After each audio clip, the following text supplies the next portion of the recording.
Was that the first time you laid eyes on Jerry? I mean, I know you didn't know him then. Was that the first time you saw him at Slapsy Max's? Yeah, yeah. Okay, so can you talk a little bit about 1948 and the circumstances of Yeah. him going? Okay, we ready? Yes, we're rolling. All right, go ahead. The first time that I saw Jerry and Dean, I had heard about this wonderful, crazy, mad twosome, and they were at Slapsy Max's. And I had a date with Bob Neal, who was the man about town at that time. And he took me to Slapsy Max's, and we saw Dean and Jerry. Well, I have to tell you that I laughed so hard that I fell off my chair. I truly, literally fell off my chair. I mean, and then, you know, and when you get on a roll like that, when you stop, then you can't stop, and, you know, anything they say, it sends you into another gale. That's what happened to me. I made a fool of myself, I think, but it was wonderful. Then I saw them on the set of Little Women. I was shooting Little Women with June Allison and Elizabeth Taylor and Margaret O'Brien.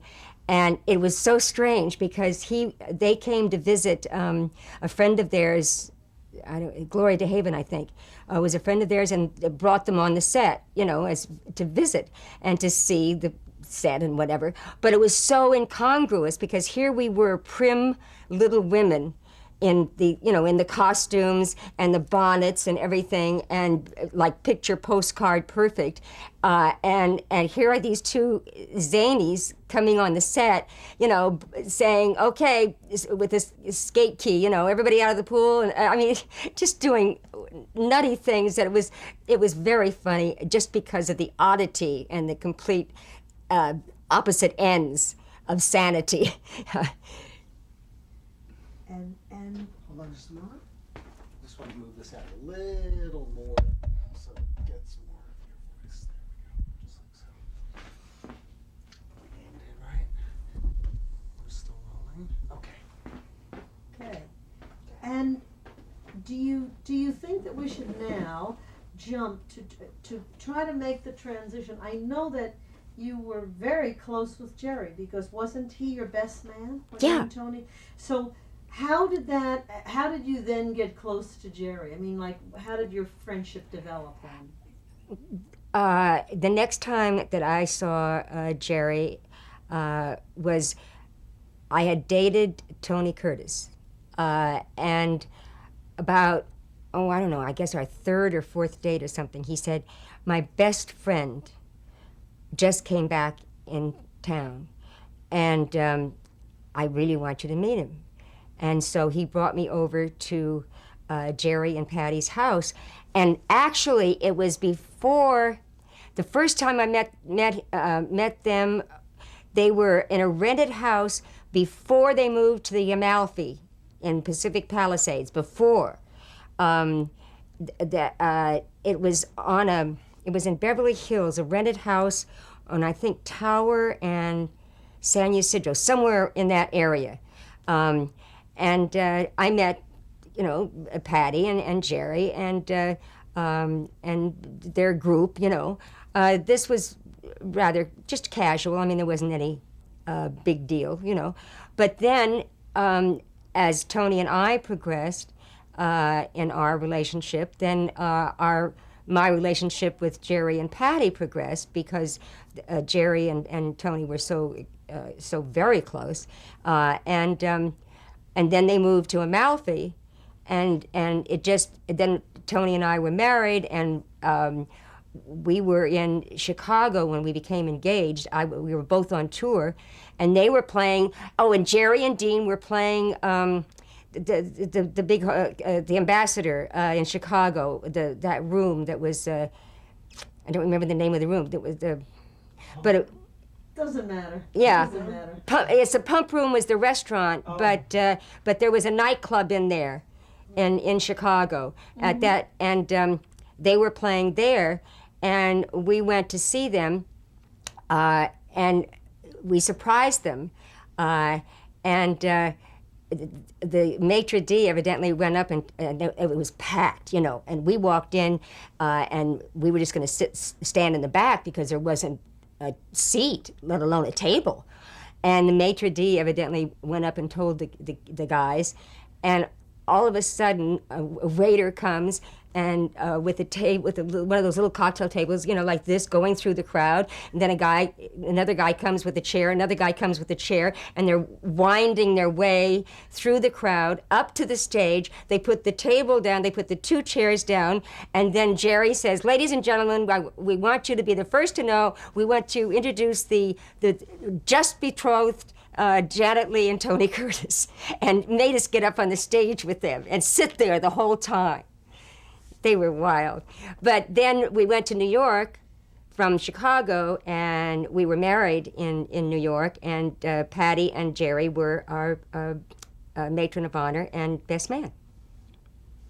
There was that very famous picture that has been reprinted many times in Life of Jerry kissing me after the wedding. Did you ever see that picture where he's bent me over backwards, and you know, one of his wild kind of things that actually I have a copy. I'll show you later. Great. Yeah. And just as a little aside, what was your impression, just looking back on that time, of the relationship between Jerry and Patty at that time? At that time, it was very strong. Very strong. That I could tell, you know. Very intense. Very husband and wife, you know. I think before then, I'm not sure because I wasn't sort of there, you know. But I think before then they might have had a little problem. Just before that. But when I met them and during that period, they were very close. Great. So now tell me about the making of the beginning of Geron films. Let me just ask you, just for my own knowledge, when you met them, were Gary and Ronnie both with them? Did they have both Gary and Ronnie? Yes. Or did they just have Gary?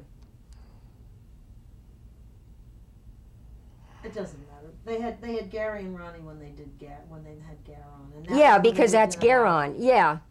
That was at on Amalfi. They had both, of course. Right. So tell me how he approached you and Tony about doing the movies. Did he just say one night at dinner, "Let's start doing some movies," or did he ask you, or did he think he didn't even have to, that you just fall into it with him anyway, or how do you approach it? Well, as I remember, it's you know, it's a long time ago, and it just seems so natural that I'm not. As I understand it, we used to spend a lot of time there on the weekends. You know, we'd come on Saturday and we hang out at the day. We'd play games, or we were all great game players, and even during the week, you know, if we weren't shooting or something and had to get up too early, you know, we'd come over and we'd play games after dinner or something. And in the group, there was Danny Arnold, who was a writer. There was Mac, songwriters. I can't think of his name. Mac Davis, I think. Not the Mac Davis today, but another Mac. Songwriter, and Tony and me and a whole bunch of other people who were, you know, connected with the business and maybe in some capacity possibly worked for Jerry, or just in the business itself. But, and in hanging around, you know, we were very close, and all of us, and it just came. He kept getting equipment, like a cutter, an editing machine, and then cameras, you know, and tripods and lights and all this stuff. And he said, we can make a picture here, you know. And we said, yeah, why not, you know. And then Danny said, you know, I'll write a script. And then we started thinking of funny things, and he came up with, of course, Watch on the Lime and Fairfax Avenue instead of Sunset Boulevard, you know, and because it was a takeoff on current projects at that time. And so it started, but he became. I mean, once it started, it became very serious. I don't mean that we didn't fall down laughing, but I mean the actual shooting was very professional. I mean, this is a script from Geron Productions, and it has all the scripts. Watch on the Line, screenplay by Jerry Lewis, and then it has Fairfax Avenue. And I played the Gloria Swanson role, and Tony played the Bill Holden role, the reporter. Anyway, Jerry played. Jerry was Max von Stroheim, the butler, and it was it was funny, but it was also wonderful because I feel that he actually learned the art of filmmaking in this experimental time. He, camera angles and the splicing, editing, all of that, the camera work, how to play the scenes. And it's funny because for me as an actress, I remember I never would have thought of doing an imitation of Charlie Chaplin on a real film. I'm not that kind of performer, And I found here I was doing, Charlie Chaplin. I was damn good. I was darn good. and it was, but so in a way it was kind of, 3 o'clock. Mm-hmm. and it was good because in a way it was experimenting for me also. And maybe stretching in a way, attempting something that you wouldn't attempt in a movie that you were being paid for, and that unless you knew you were okay at it. And this was kind of a way maybe to experiment a little bit for all of us. Sure, and it also got you out of certain types because everybody says Hal Wallace made Jerry the monkey and Dean the straight guy, but they did do that. They had those formulas. You had a certain kind of thing that they knew that was very, very saleable. So, of course, the producers of that day kept everybody in their spot, right? Right. I mean, even with Tony, they kept him in the spot for years. You wouldn't remember that, but it's a very funny story that he tells. So. All right. Is there a Fairfax Avenue story that would go well with a scene from Fairfax Avenue? I mean, I looked at it very quickly, and it seemed as though the best one was when you throw Tony into the swimming pool. You shoot him and then he goes in the swimming pool. Right. Did it just kind of go, or there's no story connected with that, or difficulty doing it? Did he have to go in the pool a number of times? There was something. Yeah, Or did they do it on one it take? seemed to me that Jerry pulled a funny on Tony by he keeps saying, I do the shoot, and then he'd fall in the pool, and he'd say, no, I didn't get it, and so we'd have to do it again, and then again and again and again, and he was just doing this because it was so funny, because Tony was kind of, like the punch-drunk fighter. He was like, okay, when he'd go in the pool, and and so, but that was just Jerry, having fun. Okay. How about Come Back Little Schicksal? Was that not as funny, or? I don't remember much about Okay, that. good. Then we'll go on. I think I think I'm going to use Fairfax Avenue. For some reason, I just don't remember much about that. Right. As much as I do the Fairfax Avenue stood out in my mind more than the others. I don't know why. Yeah, he calls it the Jewish Sunset Boulevard. Yeah, that's it. Fairfax Avenue, the Jewish Sunset Boulevard. We had a premiere. We had a premiere with Klieg lights, a red carpet, because during the time they moved into the Amalfi house, and then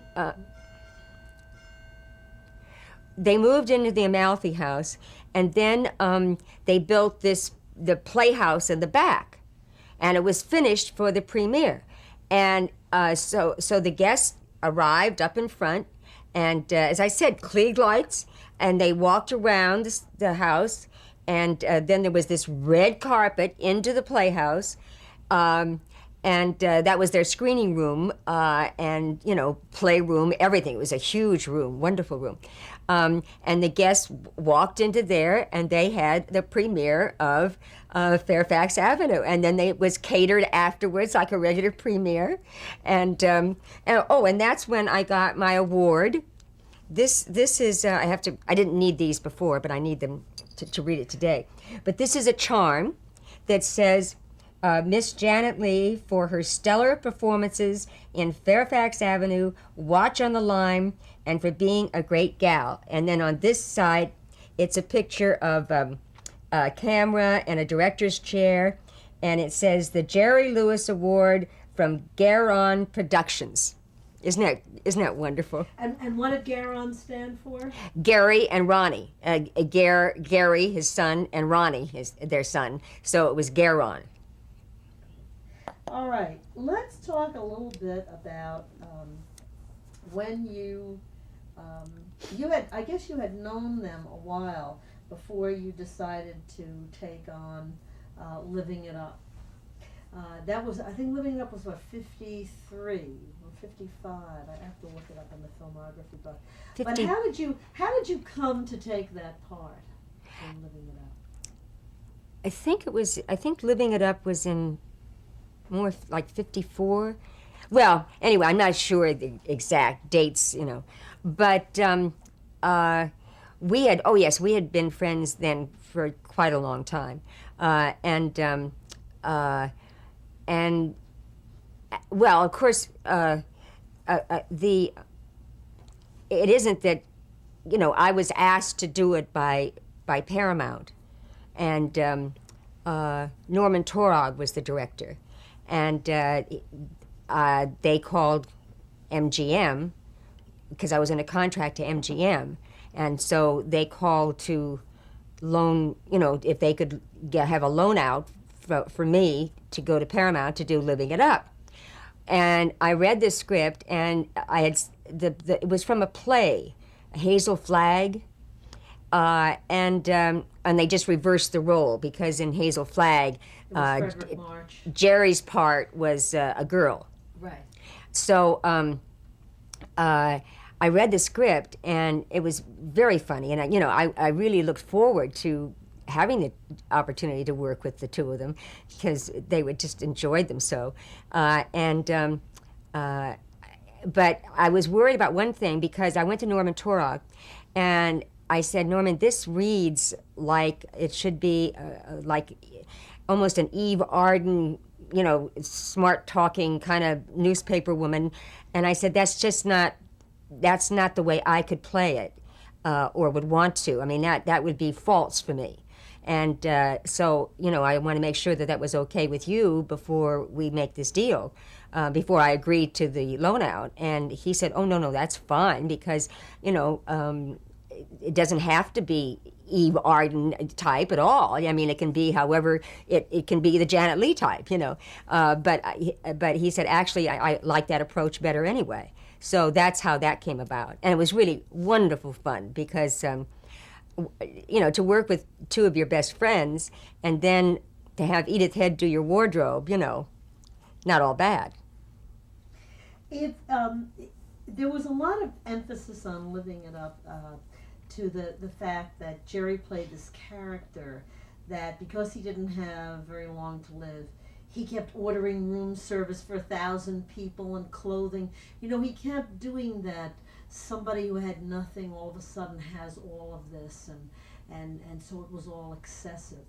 I'm hearing something to my left, but I guess I like something going. But the sound is good for you. Might be the baby. Oh yeah, I don't know. I'm hearing something driving me crazy. All right. Was that a part of his life? Was that a lot of his? I mean, were you aware of his famous excesses, all of these suits. You know, you'd open the closet and there would be 500 suits there, and his I mean, this I guess is later in the Mayer house. I know one of his sons told me that he had a gift closet, an entire closet filled with wrapped gifts, that he was just always doing that. When you knew him in the beginning, was he like that, or did that come later? Jerry, I think, fell prey to the what happens to a lot of people who come from no money into a lot of money very quickly, and not that he couldn't handle the money, but it's almost like, I think everybody, when good fortune smiles upon you so in such an abundant way,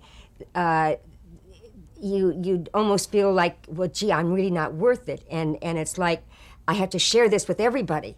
I know I have that same kind of feeling. I just never had that kind of. I didn't quite react as strongly as Jerry did in that way. I just always liked to share as much as I could. But no, Jerry from the beginning always, like if he bought a sweater, he'd buy 20. And he'd manage to, he'd give it to somebody, or and he was a very giving person that way. And I don't think it was like he was trying to buy affection, because he didn't have to buy affection, I really think it was that so often happens, is that I'm so lucky that I just have to give this to everybody. So that started, that was there when I was there too. I think he also comes from that generation of, clothes make the man and everything, because he told me that when he met Sammy Davis, he had to take him to Side d'Ivoire.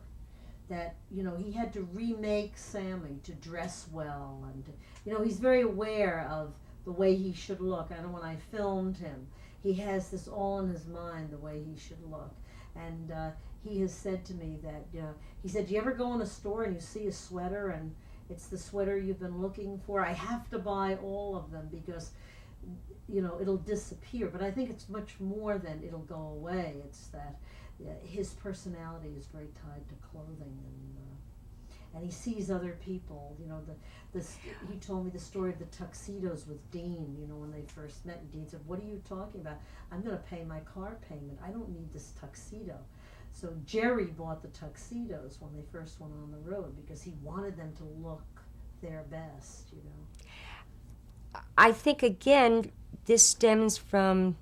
Yes, I guess he was clothes-oriented in terms that it is important, but I think, again, it comes from someone having had so little, and that the value of the way you looked might have also come from his parents, because they were touring, and they were performers, and that was very uppermost in their mind. I'm sure that rather than make a car payment, they went and bought something that would look good on stage, when they were doing their act. So that came from a very early kind of indoctrination. That's fine. Yeah. Okay. Yeah, I mean, was there a point where Dean left the crowd, the so-called crowd that used to hang out together, and you didn't see him, and then you heard about the breakup, or how did that? Were they distant like for a couple of years, and then they broke up, or how did that impact on you guys? First of all, Dean and Jeanne came to, like the premieres and that kind of stuff. But Dean and Jeanne didn't hang out as much at the house as like Danny and Tony and I. And eventually, and there were a lot of guys around there, the people he worked with. But Dean, they never socialized all the time together and hung out together all the time, because on tour, that's all they did was they were together. So I mean, when they were not on tour, it was kind of like their families, and they had almost a different life, because as I said, on tour they were always like this. So that didn't change because it never had been like that. But I don't really know a lot about that. I truly don't, because as Tony and I were getting, knock wood, we were making bigger pictures Yeah, and more, getting much more and famous, we were becoming quite well known, and I mean more than we ever had been, Right. and we were going away to make the Vikings for six, Yeah, for 6 exactly. months, So you and weren't even so around. we weren't around as much as we as we were in the beginning. Right. Do you remember the feeling in Hollywood when they broke up?